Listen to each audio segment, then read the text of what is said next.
once again, let's go ahead and read another chapter. We are going to read chapter 24 today.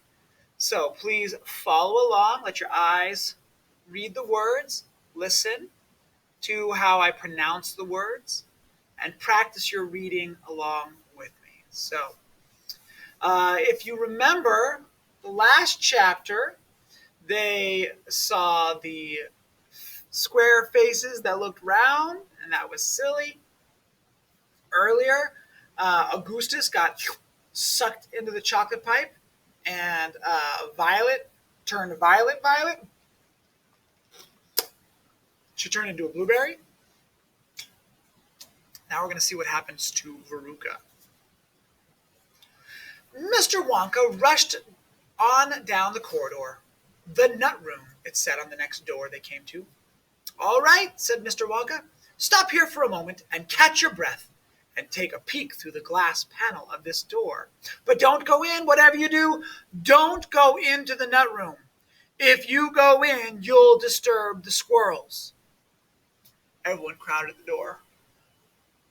Oh, look, Grandpa, look, cried Charlie. Squirrels, cried Baruch Assault. Crikey, said Mike TV. It was an amazing sight. 100 squirrels were seated upon high stools around a large table. On the table, there were mounds and mounds of walnuts, and the squirrels were all working away like mad, shelling the walnuts at a tremendous speed. These squirrels were specially trained for getting the nuts out of walnuts, Mr. Wonka explained. Why use squirrels? Mike TV asked. Why not use Oompa Loompas? Because, said Mr. Wonka, Oompa Loompas can't get walnuts out of walnut shells in one piece. They always break them in two. Nobody except squirrels can get walnuts whole out of walnut shells every time. It is extremely difficult. But in my factory, I insist upon only whole walnuts. Therefore, I have to have squirrels to do the job. Aren't they wonderful, the way they get those nuts out? And see how they first tap each walnut with their knuckles to be sure it's not a bad one. If it's bad, if it makes a hollow sound, and they don't bother to open it, they just throw it down the rubbish chute. There, look, watch that squirrel nearest to us. I think he's got a bad one now. They watched the little squirrel as he tapped the walnut shell with his knuckles. He cocked his head to one side, listened intently. Then suddenly, he threw the nut over his shoulder into a large hole in the floor. Hey, Mommy, shouted Baruch Assault suddenly. I've decided I want a squirrel. Get me one of those squirrels. Don't be silly, sweetheart, said Mrs. Salt. These all belong to Mr. Wonka. I don't care about that, shouted Veruca. I want one. And all I've got at home is 2 dogs and 4 cats, and 6 bunnies and 2 parakeets and 3 canaries and a green parrot and a turtle and a bowl of goldfish and a cage of white mice and a silly old hamster. I want a squirrel. All right, my pet, Mrs. Salt said soothingly. Mummy'll get you a squirrel just as soon as she possibly can. But I don't want any old squirrel, Veruca shouted. I want a train squirrel. At this point, Mr. Salt, Veruca's father, stepped forward. Very well, Wonka, he said importantly, taking out his wallet full of money. How much do you want for one of these squirrels? Name your price. They're not for sale, Mr. Wonka answered. She can't have one. Who says I can't? Shouted Veruca. I'm going in to get myself one this very minute. Don't, said Mr. Wonka quickly. But he was too late. The girl had already thrown open the door and rushed in. The moment she entered the room, 100 squirrels stopped what they were doing and turned their heads and stared at her with small black beady eyes. Baruch Assault stopped also and stared back at them. Then her gaze fell upon a pretty little squirrel sitting nearest to her at the end of the table. The squirrel was holding a walnut in its paws. All right, Veruca said, I'll have you. She reached out her hand to grab the squirrel, But as she did so, in that first split second when her hands started to go forward, there was a sudden flash of movement in the room, like a flash of brown lightning, and every single squirrel round the table took a flying leap towards her and landed on her body. 25 of them caught hold of her right arm and pinned it down. 25 more caught hold of her left arm and pinned that down. And 25 caught hold of her right leg and anchored it to the ground. 24 caught hold of her left leg. And the one remaining squirrel, obviously the leader of them all, climbed up her shoulder and started tapping the wretched girl's head with its knuckles.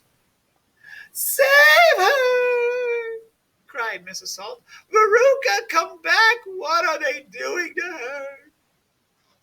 "They're testing to see if she's a bad nut," said Mr. Wonka. "You watch." Veruca struggled furiously, but the squirrels held her tight and she couldn't move. The squirrel on her shoulder went tap, tap, tapping the side of her head with his knuckles. Then all at once, the squirrels pulled Veruca to the ground and started carrying her across the floor. "My goodness, she is a bad nut after all," said Mr. Wonka. "Her head must have sounded quite hollow." Veruca kicked and screamed, but it was no use. The tiny, strong paws held her tightly, and she couldn't escape. "Where are they taking her?" shrieked Mrs. Salt. "She's going down where all the other bad nuts go," said Mr. Wonka. "Down the rubbish chute." "By golly, she is going down the chute," said Mr. Salt, staring through the glass door at his daughter. "Then save her," cried Mrs. Salt. "Too late," said Mr. Wonka. "She's gone." And indeed, she had. "But where?" shrieked Mrs. Salt, flapping her arms. "What happens to the bad nuts? Where does the chute go?" "That particular chute," Mr. Wonka told her, "runs directly into the great big main rubbish pipe that carries away all the rubbish from every part of the factory. All the floor sweepings and potato peelings and rotten cabbages and fish heads and stuff like that." "Who eats fish and cabbage and potatoes in this factory? I'd like to know," said Mike TV. "I do, of course," answered Mr. Wonka. "You don't think I live on cacao beans, do you?" But, shrieked Mrs. Salt, "where does that great big pipe go in the end?" "Why, to the furnace, of course," Mr. Wonka said calmly. "To the incinerator." Mrs. Salt opened her huge red mouth and started to scream. "Don't worry," said Mr. Wonka. "There's always a chance that they've decided not to light it today." "A chance?" yelled Mrs. Salt. "My darling Veruca, she'll be sizzled like a sausage." "Quite right, my dear," said Mr. Salt. "Now you see here, Wonka. I think you've gone just a shade too far this time. I do indeed. My daughter may be a bit of a frump, I don't mind admitting it. But that doesn't mean you can roast her to a crisp. I'll have you know I'm extremely cross about this. I really am." "Oh, don't be cross, my dear sir," said Mr. Wonka. "I expect she'll turn up again sooner or later. She may not even have gone down at all. She may be stuck in the chute just below the entrance hole. And if that's the case, all you have to do is go in and pull her up again." Hearing this, both Mr. and Mrs. Salt dashed into the nut room and ran over to the hole in the floor and peered in. "Veruca!" shouted Mrs. Salt. "Are you down there?" There was no answer. Mrs. Salt bent further forward to get a closer look. She was now kneeling right on the edge of the hole, with her head down and her enormous behind sticking up in the air like a giant mushroom. It was a dangerous position to be in. She needed only one tiny little push, one gentle nudge in the right place, and that is exactly what the squirrels gave her. Over she toppled into the hole head first, screeching like a parrot.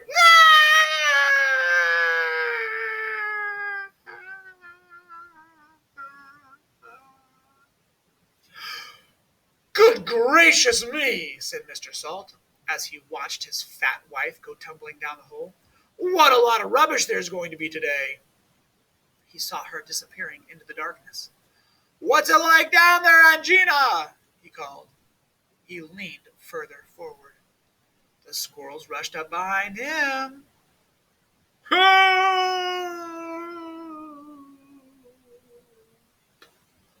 He shouted. But he was already toppling forward, and down the chute he went, just as his wife had done before him, and his daughter. Oh dear, cried Charlie, who was watching with the others through the door. What on earth is going to happen to them now? I expect someone will catch them at the bottom of the chute, said Mr. Wonka. But what about the great fiery incinerator? Asked Charlie. They only light it every other day, said Mr. Wonka. Perhaps this is one of the days when they'll let it go out. You never know. They might be lucky. Shh, said Grandpa Joe. Listen, here comes another song. From far away down the corridor came the beating of drums. Then the singing began. Baruch Assault, sang the Oompa Loompas. Baruch Assault, the little brute, has just gone down the rubbish chute.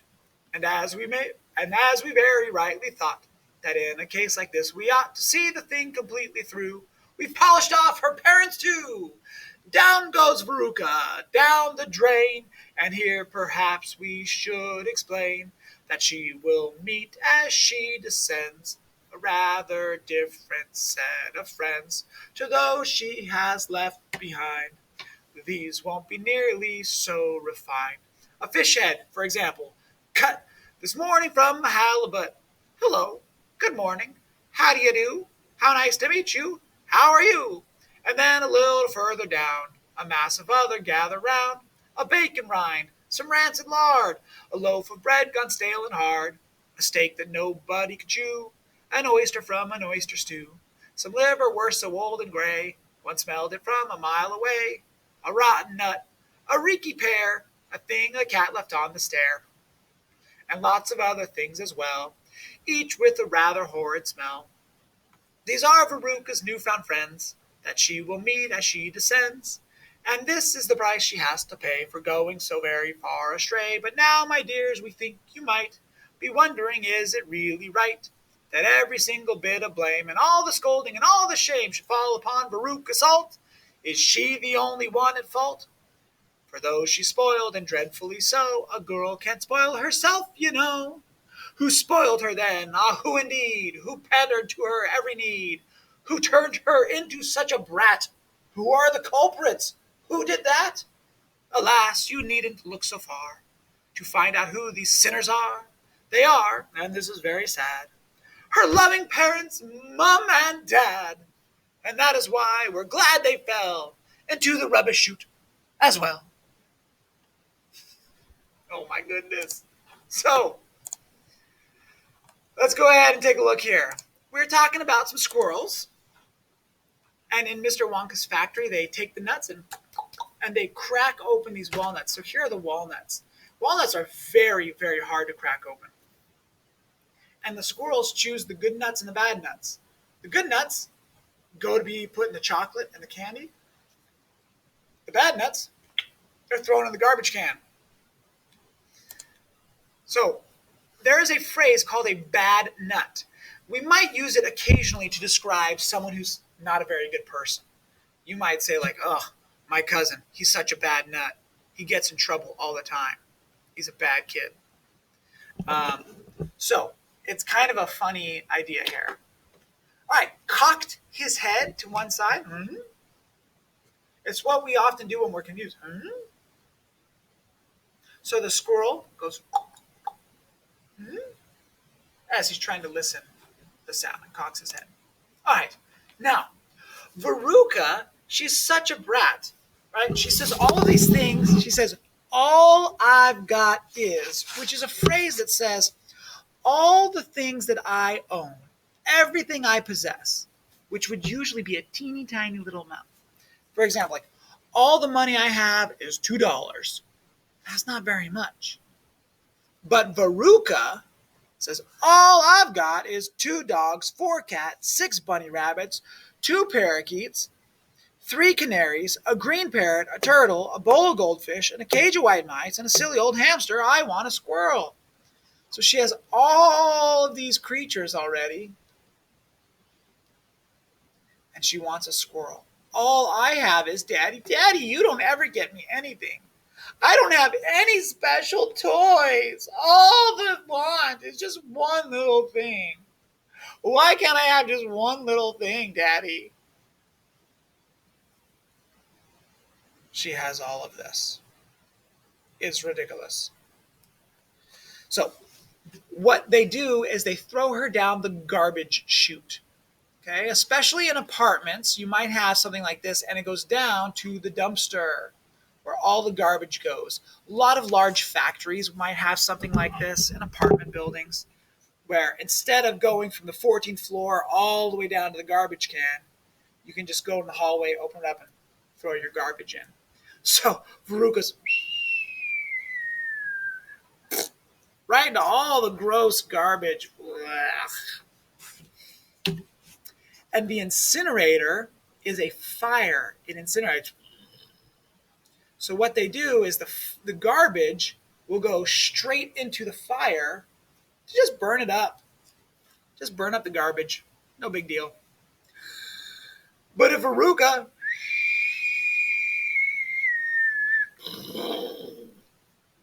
that would be bad. So her mom freaks out, and her mom goes down, and her dad is very cross. Cross is a British word that says, I'm very angry. Mr. Wonka, I'm very angry. I'm cross. I'm upset. It says that Mrs. Salt is screeching like a parrot. Can you hear that?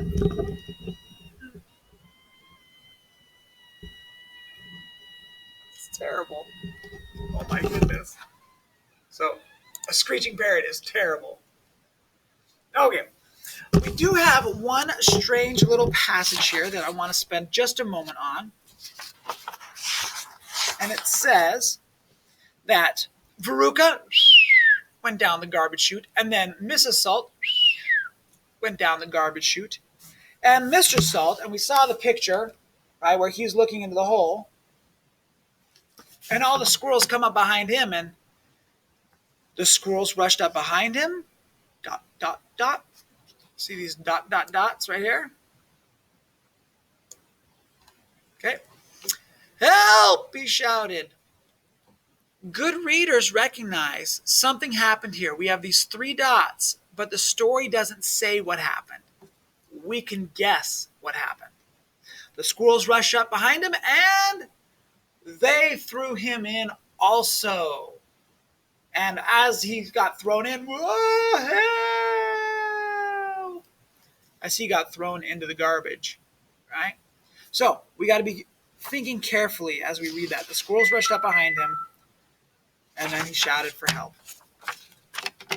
Okay, so attention what happened here? Students, Luis Rebolledo, please report to guidance room 25. Luis Rebolledo, please. Okay, so let's go ahead and finish this up. We were so close. So what happened in this passage, or in this chapter? Veruca wanted her own squirrel. Wonka told her no, they're not for sale. She was so upset, she went to get her own squirrel, and then the whole family got pushed into the garbage because they were rotten, spoiled, bratty people. And the garbage is disgusting. Just where they belong, because they're all brats. Veruca is a brat, and her mom and dad helped to make her a brat. I want a toy. Okay, darling, you can have a toy. Here you go. I want a cake. Okay, darling, here you go. Here's a cake. I want a... Okay, darling, here you go. And when she was raised like that for her whole life, she turns into a complete brat, just like we see here in this book. So she was so upset, she told her daddy to get her a squirrel, and because she couldn't have one, the whole family got tossed in the garbage. 3 kids, gonzo. We started with 5, Augustus. And then we had Violet. And now Veruca. Just Charlie and Mike TV left. All right. We'll see what happens to them later. Take care, you guys.